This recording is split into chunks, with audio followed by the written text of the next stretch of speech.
Welcome to the Team Stonks presentation on the research track. We have been working on the AMF mandate. The Team Stonks is composed of Gabriel Mazurlene, Hugo Marti-Corena, and myself, Thea Gradini. For the last 3 weeks, we have been working on the question of the risks and benefits introduced by digital identity for Canadian and Quebecer consumers of financial services and products. Digital identity is a way of proving your identity without resorting to physical documents.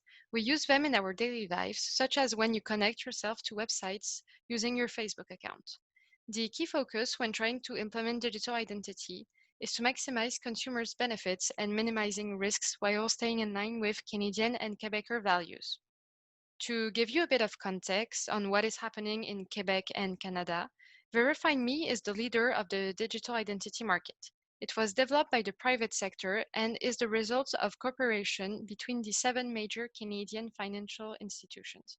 On the regulation side, Canadian regulation is less advanced than the general data regulation protection laws in Europe. But last Friday, Quebec government presented Bill 64, which would allow consumers to have more control over their data. Finally, the concept of digital identity is still foreign for Canadians. In fact, only 39% of Quebecers are somewhat familiar with the concept of digital identity. So now let's take a look at what's happening in the world. We're going to see the examples of 2 countries that have a very mature digital identity system. First of all, Estonia is the digital identity leader, as 99% of their governmental services are available online. They use an ID card with a chip as well as blockchain technology. However, the experts we met mentioned that these kind of technologies aren't the most adapted for digital identity systems. China is also a leader in digital identity thanks to their advanced technology. They use biometric data such as facial recognition, but this system has shown its limits by creating a lack of transparency and threatening citizens' privacy and freedom. Digital identity, also known as DI, induces risks and benefits for the users of financial products and services in Quebec and Canada. So now let's take a look at the risks. First of all, the threat to privacy and freedom, as we mentioned it before. Cybersecurity and data disclosure are a key element, since database containing all the DI information would be subject to cyber attack and threats because it's a very valuable piece of information. Moreover, it might exclude some people, whether they would not be too comfortable with the technology or would not trust the system. So you may be wondering, why are so many entities trying to develop a DI system? Well, let's take a look at the data. At least 10 hours are spent by a customer each year trying to prove its identity online. So the DI definitely saves times. We also talked with experts from Desjardins and National Bank of Canada, and they mentioned the importance of the KYC process. With DI, it would definitely improve the customer experience, reduce fraud possibilities, and decrease the manual error. We identified several stakeholders. As our research focuses on Canadian and Quebecers consumers, they represent the main stakeholders. Citizens desire a compromise between easy access to their transactions and limitation of risks. They are less educated than businesses or regulators about DI. In fact, only 47% of Canadians claim they are extremely or somewhat familiar with digital identity. The population is also the most heterogeneous group. They have different goals and tech knowledge, which adds difficulty to the produce of a single model of DI. The goal of the government is to reduce the risks of transactions between Canadian organizations with the population. They implement the laws in place and can decide which rights every stakeholder has. They generally reach out to the private sector when changes are needed. The financial sector ensures security. They invest a lot of money in securing their applications and transactions. On the other hand, 100% security is impossible, and financial institutions will then make arbitrarious decisions between risks and costs. This phenomena is called risk budgeting. Technology companies have technical knowledge that government doesn't necessarily have. They can help to develop technological tools such as encrypting systems and IT infrastructures to analyze the data. Finally, regulation authorities are formed by the government, and one of their main missions is to protect consumers.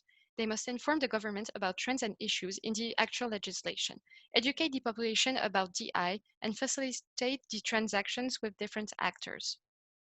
As we advanced our research, some key elements appeared essential to build an efficient digital identity system. First, according to the academic papers we read, Implementing a solid legal framework would be essential. This would give consumers ownership of their data and allow to align data protection regulation between all Canadian provinces. The current lack of regulation gives entities too much freedom and creates a lack of transparency with consumers' data. To create a trustful environment and gather technical knowledge, experts were unilateral for the creation of partnerships between different sectors. To address one of the core concerns, we found that the protection of Canadians must be the main focus of the digital identity framework and that it shouldn't be monetized. Decentralizing the data by stocking it in different physical locations reduces the risks of security breaches and therefore increases security. Finally, educating consumers is also very important. How useful would be a system that a big part of your population would either not understand or not be confident in? As we have mentioned before, digital identity introduces new risks and interesting benefits to Canadian and Quebecer consumers of financial products and services. Our research makes us believe that technological progress shouldn't be at any cost for Canadian citizens. Yes, we want to remove friction, but not at all available technologies are adequate.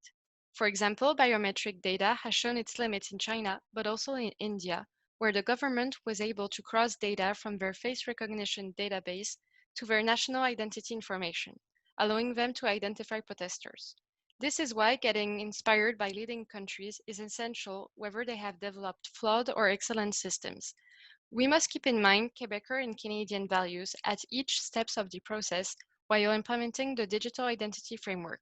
It has to be a transparent, trustful, and inclusive framework. We have seen different methods have been implemented around the world, and there are many ways to do so. Many stakeholders are currently willing and able to step in, and several combinations of entities are possible, as we previously mentioned.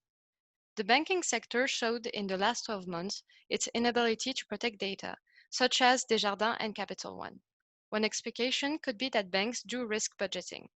They invest in what they consider to be an optimal amount to protect data from a financial point of view, which could not be enough to really protect them.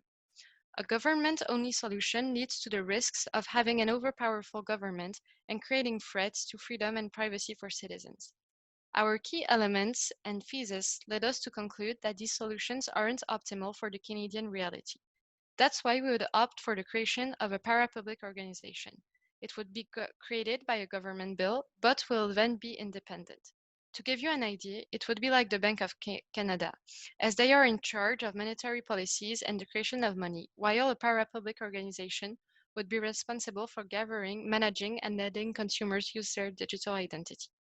The newly created institution would then implicate the private sector to develop the solution from a technical standpoint. Many entrepreneurs in Canada have the knowledge to build an all-encrypted database. Their knowledge could be used to build the technological infrastructure needed for this nationwide digital identity. Of course, all this can be put together without an efficient legal framework. The Canadian government needs to enhance laws that will help emerging solutions to bring more benefits while limiting risks. We think data needs to be encrypted strongly enough to protect fellow Canadians and limit risks of security breaches. We want to implement our model with a chip card readable by computers and mobile devices like it is done in Estonia, using either a USB card reader or a tap and go system. It is much harder to copy for hackers, making it safer than just an ID code or password. To use it, you need to physically have it. On the other hand, we would also add a PIN and some security questions, so that someone in possession of your card could not use it. We want our para-public organization to have different offices across Canada. In those offices, you will be able to redo your ID chip card each 5 to 10 years, just like you would issue a new passport, and update your information, password, and security questions. Finally, we would recommend that the AMF creates a marketing campaign to develop digital literacy within our citizens. This concludes our research presentation. We would like to thank the experts we have interviewed for their time. They have given us valuable insights about technology, law, consumer experience, and cybersecurity, which inspired us for our thesis and solution.